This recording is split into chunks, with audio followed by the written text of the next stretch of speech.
इस कहानी की शुरुआत होती है गाजियाबाद से, जहां पैदा हुए वरुण अलगा, जो बचपन से ही बहुत ही ज्यादा एम्बिशियस और मेहनती थे। वे पढ़ाई में अच्छे थे और हमेशा कुछ नया करने की सोच रखते थे।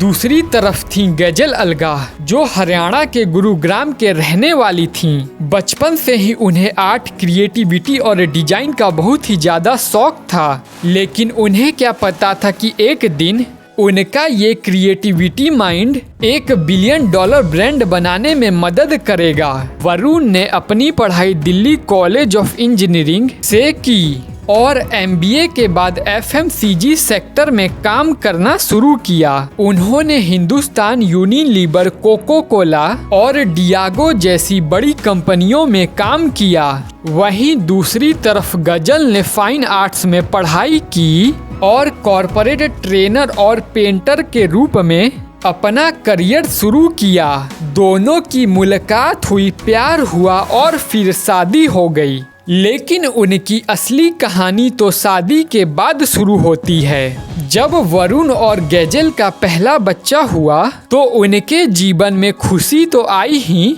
लेकिन इसके साथ एक समस्या भी सामने आई। जब उन्होंने अपने बच्चे के लिए स्किन केयर प्रोडक्ट खरीदे तो उनको बहुत ही ज्यादा शौक लगा, क्योंकि भारत में अवेलेबल लगभग सभी बेबी प्रोडक्ट में हार्मफुल केमिकल थे, जैसे पैराबेन्स, सल्फेट्स, डाई और मिनरल ऑयल्स। फिर उसके बाद गजल ने इंटरनेट पर रिसर्च किया और पाया कि विदेशों में तो टॉक्सिन फ्री बेबी प्रोडक्ट्स तो हैं, लेकिन भारत में नहीं। तभी दोनों हस्बैंड वाइफ ने फैसला किया कि अगर भारत में ऐसे सेफ प्रोडक्ट्स नहीं हैं तो हम खुद बनाएंगे। और फिर उन्होंने 2016 में ममा अर्थ की शुरुआत की। ये एक ऐसा ब्रांड था जो टॉक्सिन फ्री और नेचुरल प्रोडक्ट से बना था। शुरुआती दिनों में ममा अर्थ को बहुत ही सारे मुश्किलों का सामना करना पड़ा। फिर वरुण ने अपनी नौकरी छोड़ दी और फिर दोनों हस्बैंड वाइफ एक साथ मिलकर काम करने लगे। और नौकरी छोड़ने के बाद दोनों लोगों के पास सिर्फ लिमिटेड सेविंग्स ही थी।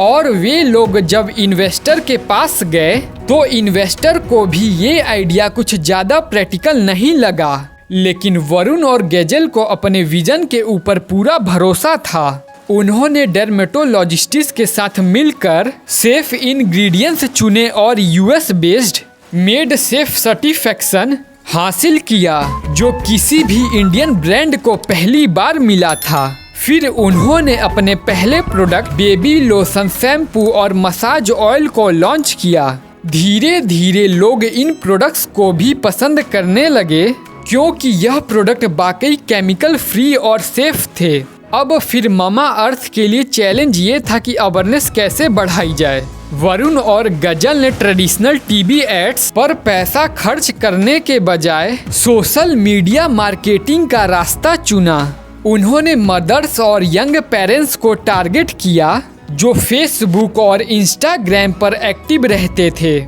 और उन्होंने मैसेज दिया, made safe, natural and toxin free for you and your little one. और फिर यही मैसेज एक मूवमेंट बन गया। हर माँ चाहती थी कि उसका बच्चा सेफ प्रोडक्ट्स इस्तेमाल करे, और ममा अर्थ ने वे भरोसा जीत लिया। 2018 तक ममा अर्थ धीरे धीरे लोगों के बीच भरोसे का नाम बन चुका था। फिर 2020 में इसकी वैल्यूएशन 100 करोड़ तक पहुंच गई। फिर पैंडेमिक के समय लोगों में हेल्थ और हाइजीन को लेकर जागरूकता बढ़ी, और फिर ममा अर्थ की सेल्स ने जबरदस्त उड़ान भरी। और फिर 2023 तक कंपनी की एनुअल रेवेन्यू 1493 करोड़ तक पहुंच गई।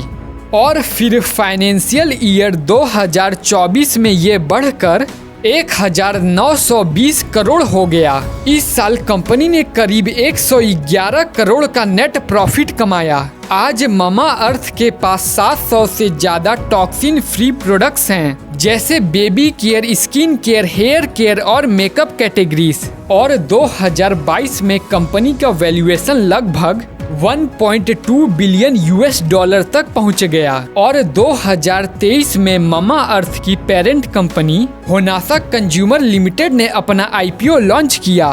तो दोस्तों, ये थी मामा अर्थ की पूरी कहानी। मामा अर्थ की कहानी हमें 3 बड़ी बातें सिखाती हैं। पहली, प्रॉब्लम में ही अपॉर्चुनिटी छिपी होती है। अपने बच्चे की सेफ्टी कंसर्न ने वरुण और गजल को ब्रांड बनाने की प्रेरणा दी।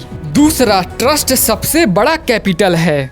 मामा अर्थ ने फेक मार्केटिंग नहीं बल्कि जेन्युइन क्वालिटी से लोगों का दिल जीता। तीसरा, पर्पस के साथ की गई मेहनत हमेशा सफल होती है। एक ऑर्डिनरी कपल ने सिर्फ 8 सालों में एक एक्स्ट्रा ऑर्डिनरी एम्पायर खड़ा कर दिया और आज मामा अर्थ सिर्फ भारत में नहीं बल्कि यूएई, नेपाल, बांग्लादेश और साउथ ईस्ट एशिया के कई देशों में अपने प्रोडक्ट्स बेचती है। तो दोस्तों, ये थी कहानी एक माँ के प्यार और पिता के जिम्मेदारी से जन्मे ब्रांड मामा अर्थ की। उम्मीद है आपको यह वीडियो पसंद आया होगा, तो प्लीज इस वीडियो को लाइक करें, अपने दोस्तों के साथ शेयर करें और चैनल को सब्सक्राइब करना ना भूलें। Thank you for watching.